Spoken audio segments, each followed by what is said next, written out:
কুমারগ্রাম ব্লকের চেংমারি গ্রাম পঞ্চায়েতের বালাপাড়া এলাকায় ঘোলানি নদীর উপর থাকা কাঠের সেতু পারাপার করার সময় টাকা নেওয়ার অভিযোগ উঠল। ঘটনাকে ঘিরে এলাকায় বিতর্কের সৃষ্টি হয়েছে। যদিও যারা সেতু পারাপারের জন্য টাকা তোলেন তারা জানিয়েছেন আগামী দিনে কাঠের সেতুটি নষ্ট হবে, সেটি মেরামত করার লক্ষ্যে সংগ্রহ হওয়া টাকা জমানো হচ্ছে। যারা বাইরে থেকে আসেন কিংবা মালপত্র নিয়ে সেতু পারাপার করেন কেবলমাত্র তাদের কাছ থেকেই টাকা নেওয়া হচ্ছে। উল্লেখ্য, বালাপাড়া এলাকায় ঘোলানি নদীতে দীর্ঘদিন ধরে সেতু ছিল না, যার ফলে চরম সমস্যায় ছিলেন স্থানীয়রা। পরবর্তীতে বন বিভাগের সহযোগিতায় যৌথ বন পরিচালন কমিটি ঘোলানি নদীতে কাঠের সেতু তৈরি করে। 2024 সালের 18 জুলাই সরকারি আধিকারিক ও জনপ্রতিনিধিদের উপস্থিতিতে ওই কাঠের সেতুর উদ্বোধন হয়। এই পর্যন্ত সব ঠিকঠাকই চলছিল, কিন্তু রাজ্যে বিজেপি ক্ষমতায় আসার পর স্থানীয় বিজেপি নেতৃত্বের একাংশ ওই কাঠের সেতু দিয়ে চলাচল করলে টাকা নেওয়া হচ্ছে বলে অভিযোগ তুলে সরব হয়। এখন দেখার বিষয় এই অভিযোগের পরিপ্রেক্ষিতে প্রশাসন কিংবা বন বিভাগ কি ব্যবস্থা নেয়। Bureau report, UB live news, খবর যখন আমরা তখন। ধন্যবাদ। আজকে আমাদের এই যে গ্রামবাসীরা এখানে একত্রিত হয়েছে এই যে ব্রিজ নিয়ে, এই ব্রিজে আমরা 29 বছর ধরে আমরা এখানে কষ্ট করে আসছি। আমাদের যে যাতায়াতের জন্য অনেক কষ্ট, আমাদের রোগী টগি অনেক সময় আমরা যাওয়া আসার জন্য এই যে ভাড়াপাড়ির জন্য আগে ঘাট ছিল, সেই ঘাটে আমরা অনেক কষ্ট দিয়ে আমরা জীবনযাপন করেছি। বর্তমান 2024-এ যে আমরা একত্রিত হয়ে আমাদের গ্রামবাসী মিলে আমরা একটা আমাদের রেঞ্জার যে প্রভাত বর্মন উনি ছিলেন, ওনার সাথে আমরা কিছু পরামর্শ নিয়ে আমরা ডিভিশনে গিয়েছিলাম। ডিভিশনের মাধ্যমে আমরা কিছু এই কাঠের ব্রিজের জন্য অনুমোদন নিয়েছি, যে আমরা এখন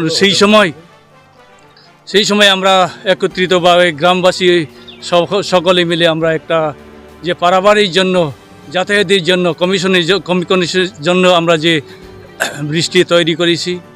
কোনো পার্টি, কোনো রাজনৈতিক, আমি বর্তমানে যে সে টিএমসি পঞ্চায়েত, তার আগেবারে যে আমাদের প্রধান ছিল ওনার সময়ে কোনো আমরা সাহারা পাই নাই যে এখানে ব্রিজ হোক বা কোনো একটা ইসে হোক, কিন্তু কোনো রাজনীতিক কোনো পার্টি থেকে আমরা কোনো একটা সুবিধা আমরা পাই নাই এই ব্রিজের এই পারাপাড়ের নদীর জন্য। তাই বর্তমানে একটা অভিযোগ যে এখান থেকে ব্রিজ থেকে পারাপারের নাম করে একটা পয়সা নেওয়া, তো এই বিষয়ে কি মতামত আপনার? দেখেন, আমরা এখানে কিছু বিনিময়ে আমরা যেন কি এই ব্রিজটা যদি কোনো ভাঙচুর হয়ে যায় বা রাস্তাঘাট সে কোনো যদি নষ্ট হয়ে যায়, এই কিছু আমরা বিনিময়ে কিছু আমরা রোটেশনভাবে আমরা এই যে ডিউটি চলছে এখানে, কোনো টেন্ডার কোনো সেন্ডার আমরা এখানে নাই। হ্যাঁ, ওই টাকা দিয়ে আমরা যেন কি এই যদি ব্রিজগুলো যদি ভেঙে যায় তাহলে এটা আমার মেরামতির জন্য এই টাকাগুলো কিছু বিনিময়ে কালেকশন করা হয়। তবু আমরা সরকারিভাবে কোনো লোকের কাছে আমরা এখানে কালেকশন নাই, শুধুমাত্র কিছু পাবলিকের কাছে আমরা এটা বাইরে থেকে যারা কিছু আসে যানবাহন করে, কিছু যারা ব্যবসা করে, যে কোলা টোলা যায় আসাম থেকে আমাদের এই ঘাট এই রাস্তা হয়ে, তাদের কাছ থেকে আমরা কিছু বিনিময়ে এটা কালেকশন করা হয়। কি নাম আপনার? আমার রণবীর বর্ষমাতা, আমি পঞ্চায়েত হিসাবে আছি বর্তমানে বালাপাড়ার বনবস্তি। আমি প্রথমে বলতে চাই সবার কাছে নমস্কার। তে যারা অভিযোগ করেছে তারা আগে দেখা দরকার ছিল যে ব্রিজটা কী করে নির্মাণ হলো এবং ব্রিজটা কী করে তৈরি হয়েছে। এই জিনিসটাকে আগে যদি জানিয়ে নিত তাহলে আশা করতাম যারা সত্যভাবে বুঝে তারা কোনো দিন অভিযোগ করতো না। কারণ আমরা দীর্ঘ 89 সন থেকে যখন এই ব্রিজ চলে যায়, দীর্ঘদিন ধরে আমরা খুব কষ্টে ছিলাম আমাদের গ্রামবাসী। 2 বছর ধরে ফরেস্ট ডিপার্টমেন্টের থ্রু থেকে ফেরি নৌকা ছিল। 2 বছরের পরে 1 বছর অঞ্চলভাবে তাকে টেন্ডার দেওয়া হয়। পরে ফরেস্ট ডিপার্টমেন্ট জানতে পারলো যে অঞ্চলের আওতায় এই ঘাট থাকলে আমরা ডিউটির খাচ্ছে এবং কোনো কিছু আমরা বস্তিবাসীরা অসুবিধায় পড়লে তারা আসতে চায় না। দীর্ঘ দিন ধরে আমরা যখন এরকম অসুবিধায় ভোগ করছিলাম, তখন আমাদের বন বিভাগ থেকে এই ঘাটটিকে, এই পেরি ঘাটটিকে আমাদের বস্তিবাসীকে হস্তান্তর করেন এবং ওনারা বলেন যে আপনাদের গ্রাম আপনাদেরকে কষ্ট করতে লাগবে, পেরি নৌকা আমাদেরকে একটা বোট নৌকা তৈরি করে দেওয়া হয় ডিপার্টমেন্ট থেকে।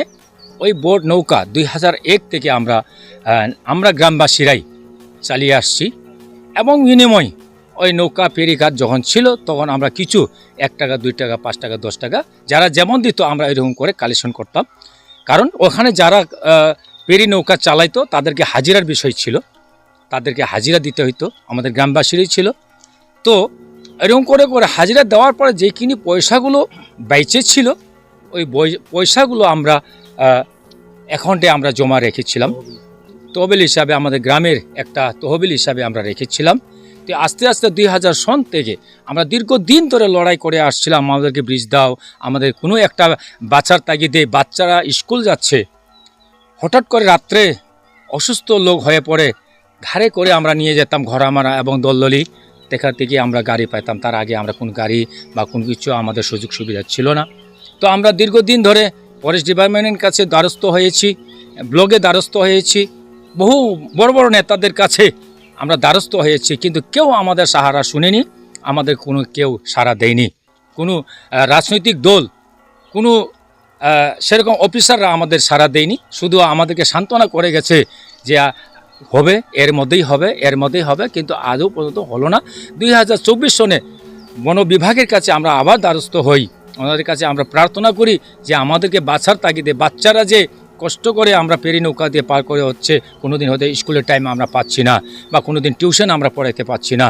তো ওইটার বিষয় নিয়ে আমরা বন বিভাগের কাছে যাই, বন বিভাগ আমাদেরকে অধিকার দিলেন এবং আমাদেরকে এটা ব্রিজটাকে কাঠের ব্রিজ নির্মাণ করার জন্য ওনারা আমাদেরকে অধিকার দেন। তারপরে আমরা সারা গ্রামে আলোচনা করার পরে সেই ব্রিজটির কাজ আমরা শুরু করি। 2024 এপ্রিলে আমরা এটা নির্মাণ করতে শুরু করি। আর আমাদেরকে এখানে পূর্ণ সহযোগিতা করেছে ফরেস্ট ডিপার্টমেন্ট, কারণ কুটি আমাদেরকে দিয়েছে আর টোটাল কাঠ আমরা টিম্বার করেছি। এটা বন বিভাগ সম্পূর্ণরূপে জানে, আমরা এখানে মিথ্যা বলতে যাব না, কোনো কিছু করতে যাব না। আমাদের টাকা দিয়েই আমরা সেই ব্রিজ নির্মাণ করেছি এবং কোনো ডিপার্টমেন্ট বা কোনো সরকারি দপ্তর থেকে আমাদেরকে 1 টাকা দেয় নাই বা কেউ আমাদেরকে সাহায্য করেনি। তাই আমরা আজকে দুঃখিত। যারা অভিযোগ করেছেন তারা আগে জানা দরকার ছিল যে আমরা এই ব্রিজটা কেন আমরা কম বেশি কালেকশন করছি, কারণ ব্রিজ আমাদের নির্মাণ করতে হয়, হয়তো ভেঙে গেলে আমাদেরকে তাকে আবার পূর্ণ সেটাকে মেরামত করতে হয়। এবং এই বালাপাড়া বিচ অফিস থেকে ঘোড়ামারা বিচ অফিস অবধি এই রাস্তাগুলো আমরা দেখভাল করতেছি। ফরেস্ট ডিপার্টমেন্ট ভালো করেই জানে এই রাস্তা এবং এই ব্রিজ থেকে যে কিনি কালেকশন হচ্ছে সেটা আমরা জমাভাবে রেখে দিচ্ছি, কারো পকেটে সেই টাকা যাচ্ছে না, কারো এখানে দাপতি সে আমরা শুনছি না। কারণ আমরা গ্রামবাসী হিসাবে, বালাপাড়া বনবস্তি হিসাবে আমরা এটা যৌথভাবে এটা নির্মাণ করেছি। ফরেস্ট ডিপার্টমেন্ট খুব ধন্যবাদ করেছিলেন তখন আমাদেরকে, আপনাদের যৌথ দেখে আমরা ভালো লাগলো, আমাদের কাজেও লাগলো। আপনারাও একটা বাচ্চারা বা রোগী যাতায়াত বিভিন্ন প্রশাসনের লোক এখানে আসতে পারতেছে। আজকে আমরা তোলাবাজি করি নাই, কারণ আমরা বিনিময়ে এই ব্রিজটাকে ঠিকই রাখতে লাগবে, আমরা এটাকে আবার মেরামত করতে লাগবে, যার জন্য এই পয়সা নেওয়া হয়। কেউ যদি অভিযোগ করে তাদের ব্যাপার, সেটা আমরা কিছু বলতে চাইছি না। সম্পূর্ণ যদি তথ্য জানতে হয়, যারা বন বিভাগের কর্তৃপক্ষরা রয়েছেন তাদের কাছ থেকেই জানিয়ে নিলে বিশেষ করে ভালো হয়। কারণ আমরা গ্রামবাসী হিসাবে আমরা চাই আমাদেরকে এখানে কিছু হলেও আমাদের কালেকশন করতে লাগবে, কারণ আমাদের পরিবর্তে এই ব্রিজ যদি নষ্ট হয়ে যায় কে আমাদেরকে দেবে? কারণ 29 বছর ধরে আমাদেরকে আমাদের কান্না এবং আমাদের দুঃখ কেউ বুঝেনি, কোনো ডিপার্টমেন্ট বা কোনো রাজনৈতিক 15 বছর ধরে টিএমসি সরকার ছিল তারাও আমাদেরকে বুঝেনি। তাদেরকে বলতে চাই, তাদের কাছেই আমরা বারবার আমরা গিয়েছিলাম, ব্লগে গিয়েছিলাম, এসে মহকুমারে আমরা গিয়েছিলাম, কেউ আমাদের সাহায্য দেয়নি। শুধু আমাদেরকে শুধু আশ্বাস দিয়ে চলে গেছেন যে হবে হবে হবে হবে। আজ পর্যন্ত আমরা যাইনি। যখন আমরা জল বেঁধেছি গ্রামবাসী হিসাবে 24 সনে আমরা এটা নির্মাণ করতে চেষ্টা করেছি যৌথভাবে। গ্রামবাসীরা সেখানে 3.5 মাস ধরে পরিশ্রম করেছে বিনা হাজিরায়। আমরা গ্রামবাসীরা এখানটায় প্রতিটা পরিবার থেকে আমরা সেখানে শ্রম দিয়েছি আর ব্রিজটা আমরা নির্মাণ করেছি। যারা অভিযোগ করেছেন তাদের কাছে বলতে চাই, রিকোয়েস্ট করতে চাই, আমরা কোনো তোলাবাজি করছি না, কোনো আমরা দাদাগিরি এখানে ট্যাক্স নিচ্ছি না।